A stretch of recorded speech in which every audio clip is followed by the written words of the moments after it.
ni ada akta, maksudnya dia binding dari segi law lah. Dia mengikat dari segi undang-undang. So whatever decision ke ataupun persetujuan ke ataupun keputusan yang telah didapati tu, maksudnya dia mengikat dari segi undang-undang. So dia ada standing lah di sisi law. Kenapa dia kata at least in the short term? Kita dah tengok ke soalan assignment nombor 2? Belum Dah ke belum? Belum doktor, belum. Belum. Okey. So hari ni nanti lepas ni kita akan tengok soalan assignment nombor 2, kemudian you akan lebih faham lah apa maksud at least in the short term. So basically dia binding. Tetapi di dalam akta kita ada ataupun di dalam proses adjudication kita ada peluang di mana walaupun kita dah mencapai suatu keputusan ataupun suatu keputusan itu telah diberikan oleh adjudicator, kita ada ruang di mana kita boleh memohon supaya keputusan itu diubah. So itu yang dia kata binding, tetapi you ada ruang lagi. Itu yang dia kata at least in the short term lah, sekurang-kurangnya dalam tempoh masa yang tertentu lah. Sehingga apabila binding sehingga tempoh masa dia akan binding kecuali sekiranya salah satu pihak decide bahawa dia tidak setuju dengan keputusan itu dan memohon untuk keputusan itu di review ke, diubah ke dan sebagainya lah. Nanti kita tengok apa option yang kita ada apabila kita dah dapat keputusan tu, apa option yang kita ada. Kita boleh ubah ke, kita boleh buang ke keputusan tu ke, kita boleh lihat balik ke, nanti kita akan tengok. Kemudian is made, keputusan ini is made by an expert. Jadi keputusan yang kita kata decision ni tadi bukan hasil daripada kita kata perbincangan kedua-dua belah pihak, berbanding dengan kalau kita tengok mediation ataupun conciliation kan, dia adalah hasil daripada perbincangan kedua-dua belah pihak yang berkonflik, kemudian they arrive at a decision. Dia berbincang, kemudian what should we do, ataupun dia dah capai satu keputusan lah, which is mutually, it is a mutual decision, dipersetujui oleh kedua-dua belah pihak. Tetapi di dalam adjudication, keputusan ini dikeluarkan ataupun diberikan oleh seseorang yang dilantik, which is a third party, yang dilantik oleh sesebuah badan lah ataupun organisation lah. So third party ni yang kita lantik sebagai what we call as our adjudicator ini, dia mestilah seorang expert kan. You do not appoint anyone just to adjudicate your case kan, your conflict tu. So expert di sini apa maksud expert? So expert di sini dia akan ditafsirkan oleh badan yang mengawal selia. Macam kalau kat Malaysia kita ada akta kan. So siapa yang mengawal selia akta tu adalah AIAC lah, Asian International Arbitration Center lah. Jadi kalau kita kata kita pergi kepada akta SIPA, jadi di bawah SIPA dia dah define dah siapa yang kita boleh lantik sebagai adjudicator. So katalah kita tak ada akta tu kat Malaysia, siapa yang kita namakan sebagai expert ni?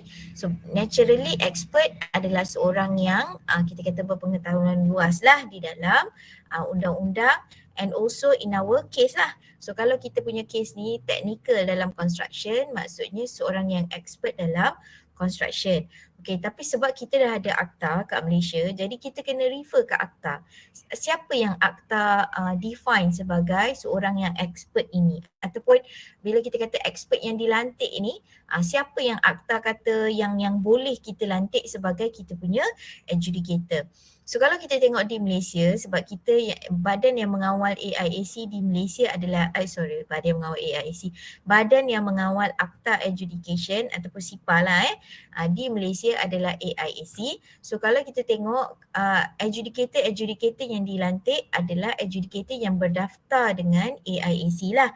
So you boleh buka website AIAC, boleh tengok siapa yang ada, pilihan-pilihan yang ada, and also you boleh tengok apa dia punya kepakaran. Sebab kita tengok construction ni pun luas kan dia punya kita kata scope dia. So kalau you punya konflik adalah dari segi delay, Siapa yang you boleh pilih. Tapi adjudicator ni walaupun kita pilih daripada senarai yang banyak lah kan, pada peringkat awal adjudicator ni mestilah dipersetujui oleh kedua-dua belah pihak. Maksudnya kalau developer dan kontraktor tu yang berkonflik dan mereka hendak appoint an adjudicator, so kedua-dua belah pihak ni dia ada masa untuk berbincang. Okay, siapa yang diorang nak setuju yang nak lantik sebagai adjudicator ni. Tapi dia ada tempoh masa je. So kalau tempoh masa tertentu tu, they cannot decide who they want to appoint as an adjudicator. So the organisation ataupun AIAC yang akan melantik bagi pihak yang berkonflik itu. Okay, sebab apa lagi satu saya nak mention, AIAC ni, AIAC pula, sorry, adjudication ni dia punya essence dia, sebab tadi I mention dia quite similar dengan arbitration kan. Nanti kita tengok apa yang similar dia. Cuma nak kata kat sini, what is the essence of adjudication? Kenapa people go for adjudication? Dia punya essence ataupun ciri terpenting dia adalah dia time, masa. So dia ada masa yang tertentu untuk setiap step di dalam adjudication, untuk setiap proses di dalam adjudication, dia ada tempoh masa yang tertentu. So if you want to go for an alternative dispute resolution and you want the problem ataupun the conflict to be solved in a short period of time, so adjudication might be the best option for you lah. Sebab kita kata setiap proses dia tu dia ada tempoh masa tertentu. In general, adjudication dia boleh selesai dalam masa lebih kurang 3 bulan. Lebih kurang 3 bulan kena settle. Dia memang kena settle sebab dia ada dia punya tempoh masa tertentu. Berbanding dengan kalau kita kata mediation, so it's a negotiation kan. You berbincang. So it's up to you berapa lama yang you nak bincang tu. So kalau kita kata arbitration, basically 4 years dalam akta dia, tak lebih 4 tahun. 4 tahun ni so lama kan. Kita punya projek pun 2 tahun, 3 tahun. So kalau you nak selesai semasa dalam tempoh construction tu, arbitration might not be good lah kan, tak selesai-selesai. Sampai dah habis projek pun tak selesai lagi. And then for litigation, kalau court kita tahulah it usually takes a very long time lah kan. So adjudication ni kelebihan dia ataupun salah satu ciri dia adalah time is of the essence lah. Kita kata time tu penting. Ya. Okay. So dia kata made by an expert appointed by the parties. I kata tadi mula-mula boleh dilantik oleh kedua-dua belah pihak secara agreement lah So kalau tak dapat dipersetujui, nanti akan dilantik oleh AIAC lah. Hence the alternative term expert determination. Okay, dekat sini dia kata sebab kita melantik seorang expert untuk melihat kepada konflik yang kita ada tadi. So the expert can also, the decision can also call as expert determination. Tetapi the term expert determination ni kita tak pakai sparingly. Maksudnya kita tak pakai kat mana-mana je. Sebab mediator is also an expert kan. Jadi untuk adjudication, sebab dah ada dalam nota ni I explain lah. Untuk adjudication kita spesifik panggil adjudication decision given by the adjudicator. Kita tak panggil decision tu sebagai expert determination. So you don't use the term interchangeably. You jangan macam tiba-tiba dalam adjudication kita ada expert determination. Kita tak nak cakap macam tu. Sebab apa? Expert determination ni is a very specific term Kalau kita tengok dalam proceeding mahkamah, rules of court, apabila kes-kes dibicarakan di mahkamah, kita ada juga satu terma yang dinamakan sebagai expert determination. So kita maksud expert determination ni where pihak-pihak ataupun judge dia boleh panggil seorang expert untuk membantu proses tersebut. So in general expert determination ni adalah apabila kita ada seseorang expert untuk membantulah dalam penghujahan ataupun membantu kita kata untuk membuat keputusan dan sebagainya. So dekat sini dia just nak cakap adjudicator tu adalah seorang expert, tetapi kita tak panggil proses ni sebagai expert determination. Kita panggil proses ni sebagai adjudication, terutamanya di Malaysia. Sebab di Malaysia, sebab I kata tadi kita ada akta kan. Okay, so adjudication ni the process is where a neutral person yang expert tadi ni, dan dia mesti neutral lah, maksudnya dia tidak bias lah, usually empowered, diberikan kuasa. So seseorang ni yang kita nak dia buat keputusan tentang konflik kita ni mestilah diberikan kuasa. So diberikan kuasa oleh siapa? Dia kata by an agency, itu yang I mention tadi, AIAC. So di Malaysia sebab kita ada akta dikawal oleh diselia oleh AIAC. Jadi siapa yang kita nak lantik tu mestilah datang ataupun berdaftar dengan AIAC. So AIAC yang akan menentukan sama ada orang-orang yang kita kata boleh dilantik ataupun berdaftar sebagai adjudicator ni apa kepakaran dia, ataupun kita kata apa ciri-ciri, apa kelulusan-kelulusan yang dia kena ada, barulah boleh dilantik menjadi AIAC lah. So apa fungsi adjudicator? Untuk membuat binding decision. Tadi I dah explain apa itu binding decision kan. Okay, and then tugas dia adalah examining facts. Sebelum dia buat decision tu, dia kenalah examine facts. Maksudnya dia kena melihat kepada fakta dan render lah, maksudnya memberikanlah keputusan dia. Selepas dia teliti fakta-fakta, bukti-bukti yang ada, dia rationalize. Dalam law, proses itu dipanggil sebagai rationalization. Maksudnya dia daripada fakta-fakta yang ada, dia deduce. Fakta-fakta yang ada, dia membuat kesimpulan. Dia membuat kesimpulan dan membuat keputusan lah. Rendering a decision or judgment. Okay, untuk adjudication, I would suggest kita jangan pakai perkataan judgment. Judgment ni kita reserve untuk litigation saja. So kalau kita kata judgment ni, kita reserve untuk keputusan yang dibuat oleh mahkamah. Kita tak nak confuse antara judgment dengan kita kata decision made by arbitrator ataupun made by adjudicator.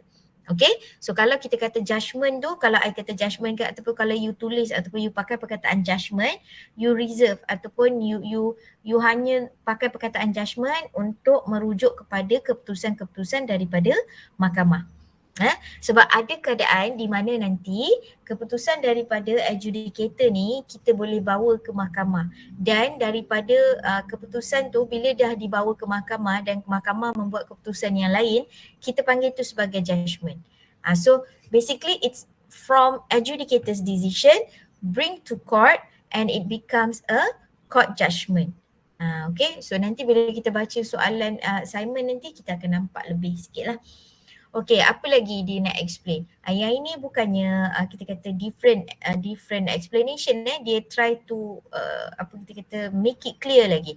So apa lagi kita boleh explain pasal adjudication? Dia kata may be defined as a process where a neutral third party gives decision which is binding on the parties in dispute unless or until revised in arbitration or litigation. So kalau kita tengok dalam sebab kita dah ada akta, kita banyak bergantung pada akta. So kalau dalam akta kita tak bawa keputusan adjudicator, katalah ada pihak yang tak bersetuju ataupun nak review balik keputusan itu, kita tak bawa kepada arbitration. Kita akan bawa terus kepada litigation. So nanti kita akan tengok dalam akta.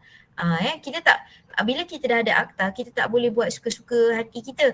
Oh, tak jadilah tadi dah ada keputusan arbitrator kan, okeylah kita nak bawa keputusan arbitrator pula, adjudicator lah, kita nak bawa keputusan adjudicator ni kepada mediation pula. Tak boleh macam tu. So kita dah ada akta, so kita kena tengok apa akta kata, apa option yang kita ada setelah kita dah dapat keputusan adjudicator ni tadi. So nanti kita akan tengok, tapi basically secara peringkat awal I bagi tahu option yang kita ada adalah bawa ke court. Maksudnya kita bawa ke the next step after adjudication adalah litigation. Okay. And then in the Malaysian construction, adjudication is used to obtain tadi I katakan a speedy. So ciri dia adalah speedy lah. Speed, time is of the essence, masa. Impartial decision on payment disputes arising on a project. Okay, tapi dalam adjudication SIPA di Malaysia ni, sebab nama dia pun Construction Industry Payment, so lebih kepada payment lah, payment, isu-isu payment. kenapa SIPA kat Malaysia ni, kenapa education kat Malaysia ni dia fokus kepada payment. Salah satunya sebab payment lah masalah utama kan. Apa-apa pun sebenarnya dia revolves around payment kan. So you're talking about delay ke apa ke, isu dia duit lah. Okay, jadi bila apa specialnya, kenapa pentingnya kita ada SIPA ni, sebab kita melihat kebanyakan masalah-masalah payment dalam construction dia berlaku semasa construction kan. Yang mana kita kata di effect cash flow kan. Kita ada banyak jenis payment kan. Kita ada advance payment, kita ada interim payment, kita ada, kalau PAM kita ada penultimate payment kan. Kita ada final payment, kita ada final payment tu daripada final account lah. So kalau final account ni dah siap projek dulu kan. Jadi kebanyakan masalah dalam construction yang kita tengok berkaitan dengan payment adalah semasa construction. So bila semasa construction payment tu lambat lah ataupun dia disagree on the amount of payment menyebabkan payment tu lambat ataupun pembayaran dilakukan, ini common, kontraktor kita kata dia claim berapa puluh persen lah, katalah 90%. Kemudian QS dan arkitek certify 60% saja. So dia tak puas hati sebab dia rasa macam sikit kan daripada apa yang dia dah buat. Ataupun developer ataupun klien tak bayar penuh, certified 1 million bayar 500,000. So itu akan menyebabkan masalah-masalah yang lain yang mana dia ganggu cash flow lah.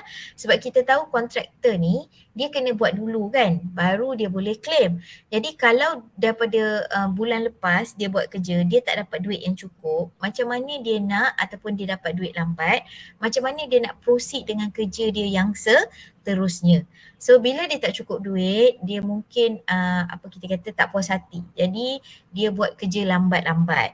Bila dia buat kerja lambat-lambat dalam kontrak, dia akan affect lah sebab dia tak buat kerja dengan diligently. So kita akan ada chain effect dari segi mungkin kita akan ada termination lah kan, ataupun kalau dia tak cukup duit daripada payment yang sebelumnya ataupun payment yang sebelumnya dapat lambat, jadi dana dia tak cukup, jadi dia performance dia pun tak mengikut progress. So dia akan ada delay. Bila ada delay kita akan ada isu EOT lah, kita akan ada isu LAD lah, dan dia akan bawa kepada masalah-masalah yang lain.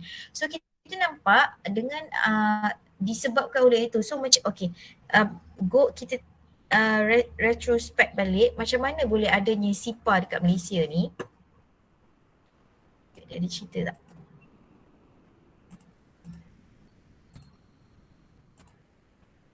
Nanti. Okay. So nanti kat sini akan cerita macam mana boleh adanya SIPA kat Malaysia. Okay, kita tengok dulu type of adjudication. Voluntarily adjudication. Yang mana voluntary adjudication ni yang mana kedua-dua belah pihak memang bersetujulah. Dua-dua belah pihak yang berkonflik ni dia memang nak selesaikan dan memilih adjudication sebagai the method. Ataupun kita kata contractual adjudication ni yang paling selalulah, yang mana kita tahu bila kita berkonflik, kalau kita tidak ada provision itu di dalam kontrak kita, agak sukar untuk kita pergi kepada apa-apa form of dispute resolution kan. Kalau yang berkonflik itu adalah kontraktor dan klien, developer, yang kita kata kontrak, katalah klien kontraktor dia claim payment lah ataupun ada isu, ada konflik tentang payment lah dengan developer, tapi developer rasa dia tak salah. Jadi kalau dia rasa dia tak salah, dia tak adalah nak pergi selesaikan kat mana-mana kan. Jadi voluntary adjudication tak akan berlaku. Jadi untuk memastikan bahawa sekiranya ada masalah, kita dalam kontrak tu mewajibkan. Maksudnya bila kita sign kontrak, kita dah tahu dah kalau ada masalah, kita memang kena pergi kepada satu kaedah untuk menyelesaikan masalah tersebut. So that's why kita masukkan provision ataupun kita masukkan provision adjudication di dalam kontrak kita. Macam kita kata mediation hari tu pun kita dah tengok kan dalam PAM kan, yang mana kita masukkan provision. Bila kita kata provision provision tu clause lah. Kita masukkan provision di dalam kita punya kontrak yang apa kita kata menerangkan secara ringkas lah what should we do in case of conflict. So kalau kita ada macam-macam dalam kontrak kita tu, kita ada provision untuk arbitration lah, kita ada provision untuk mediation lah, kita ada provision untuk SIPA lah ataupun adjudication lah.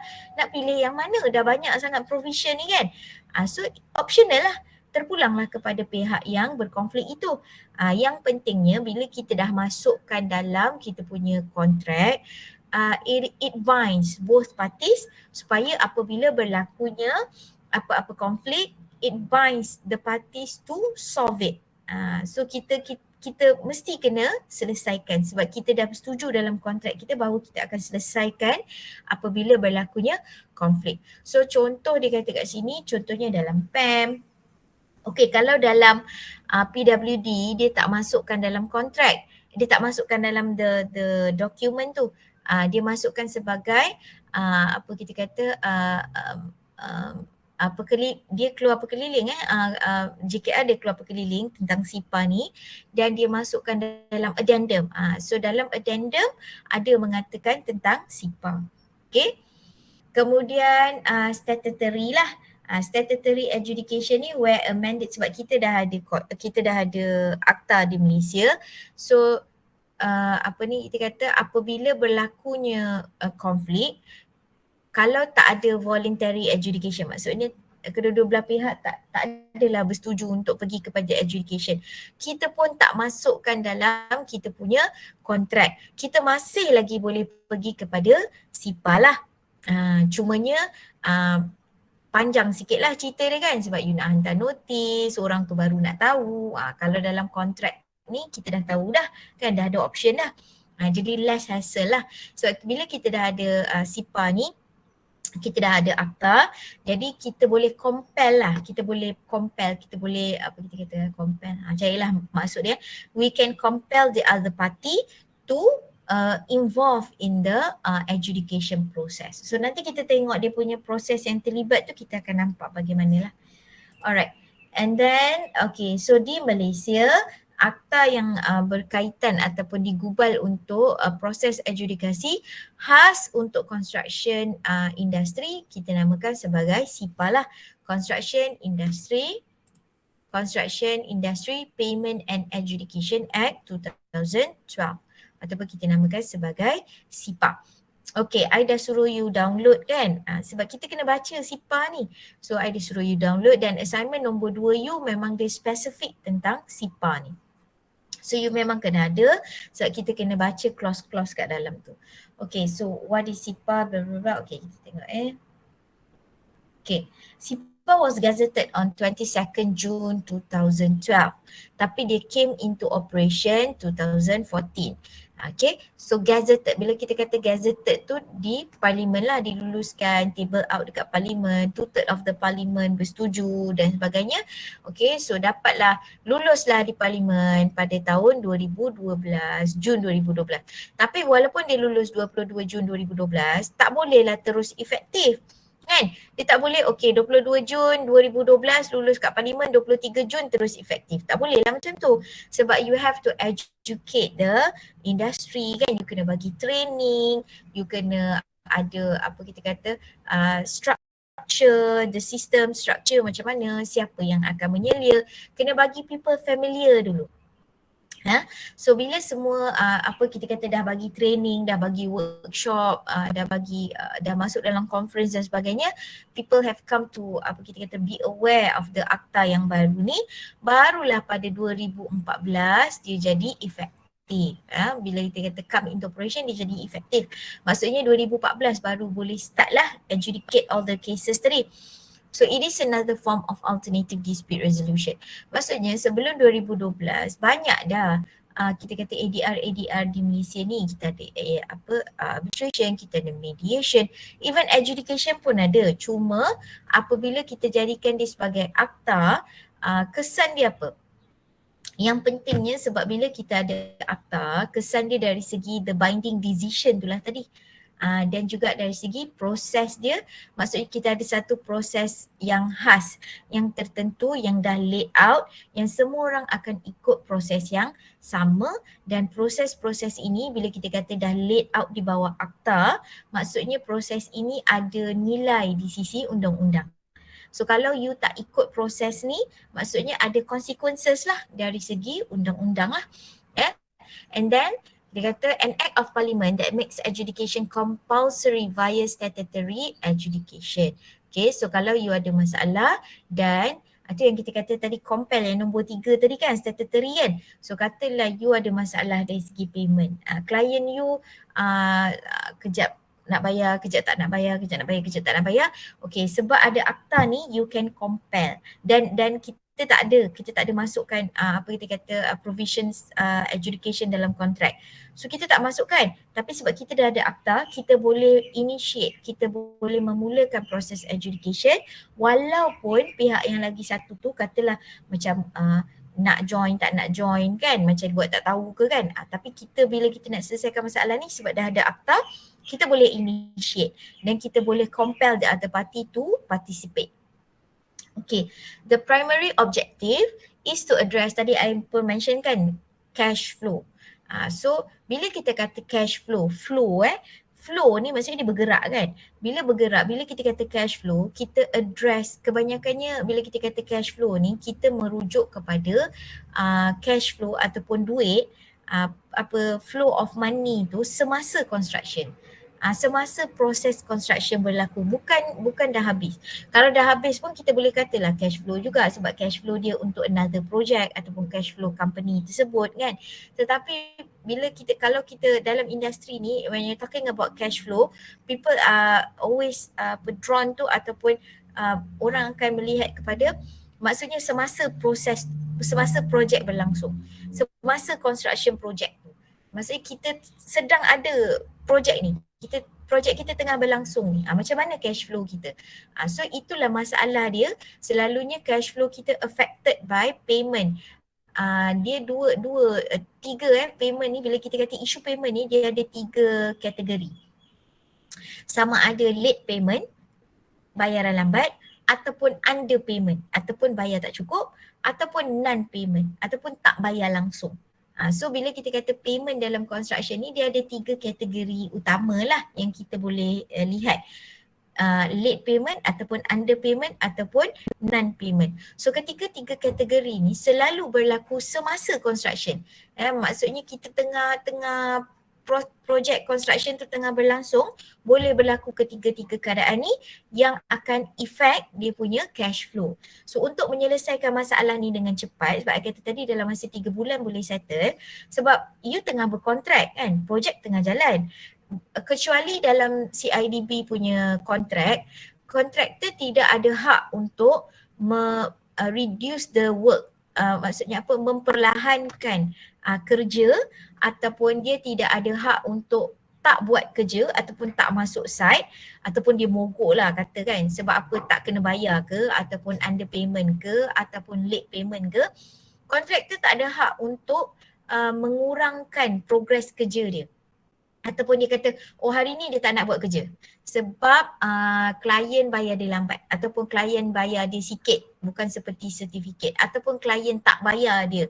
So hari ni dia tak nak bekerja, minggu ni dia tak nak buat kerja, ataupun dia kata minggu ni daripada 20 orang kat site dia nak kurangkan jadi 10 contoh. Tak boleh. So dalam kontrak tak boleh, tak ada provision itu. Walaupun kita kata walaupun dia tak salah, yang salah klien. So dia adalah, patutnya dia adalah hak buat sesuatu kan. Tapi dalam kontrak kita, kontraktor tak boleh buat macam tu. So kalau kontraktor buat macam tu, maksudnya dia kurangkan tenaga kerja dia dekat site ke, ataupun dia kurangkan progres kerja dia dekat site ke sebab dia tak puas hati ke, ataupun katalah dia memang tak cukup duit kan. Dia akan backfire kepada kontraktor balik. Sebab dalam kontrak kita tak ada provision tu. Dia hanya ada kata kontraktor kena work with diligently kan, dengan apa kita kata, dengan diligently tu rajinlah mengikut progress dan bersungguh-sungguh buat kerja. Jadi apa kita kata, so apa solution dia? Sebab kita tahu perkara ni berlaku, masalah payment ni berlaku, dia effect cash flow kontraktor. Tapi kontraktor tak ada jalan untuk menyelesaikan konflik-konflik payment ni dengan cepat. Sebab kalau dia pergi arbitrator, proses tu lambat. Tapi dia still kena buat kerja kat site kan. Kalau dia pergi litigation, lagilah lambat. So dia still kena buat kerja kat site dengan diligently. Kalau dia pergi kepada mediation berbincang, proses pun mengambil masa. Jadi that's why SIPA came into place yang mana dia menyediakan solution kepada isu-isu ataupun konflik-konflik payment ini untuk diselesaikan dalam masa yang cepatlah. Maksudnya you are still in the project, you masih lagi buat kerja dalam projek yang apa kita kata melalui adjudication ni masalah you akan diselesaikan dengan cepatlah. Okey, ada lagi satu dalam adjudication ni yang mana nanti kita akan jumpalah perkataan ni, cuma I nak mention sekarang. Keputusan-keputusan yang diberikan oleh adjudicator disebabkan kita kata adjudication process ni time is of the essence. Yang paling penting sekali adalah masa. Jadi dia ada satu kita kata konsep di dalam adjudication yang mana kita panggil sebagai pay now, argue later. Dia ada konsep tu, pay now, argue later. Apa maksud pay now, argue later ni? Dia nanti I terangkan apabila kita come across the term nanti I akan terangkan, dan kita ada beberapa kes-kes yang telah dibawa kepada mahkamah yang mana mahkamah pun bersetuju dengan konsep pay now, argue later ni. So apa benda tu? Dia pay now, argue later ni dia khas untuk adjudication je. Dia memang special untuk adjudication je kita pakai konsep ni. So nanti I akan explain later. Okay. Boleh tak kita break kejap? Sorry ya. I nampak Kanish Aizat tadi dia dah cuba menahan diri dah daripada depan, dia sandar ke belakang, dia ke depan ke belakang, dia dah tak tahan dah tu. Okay, nak break kejap kan? Okay, kita bagi break 5 minit boleh ya? Terima kasih.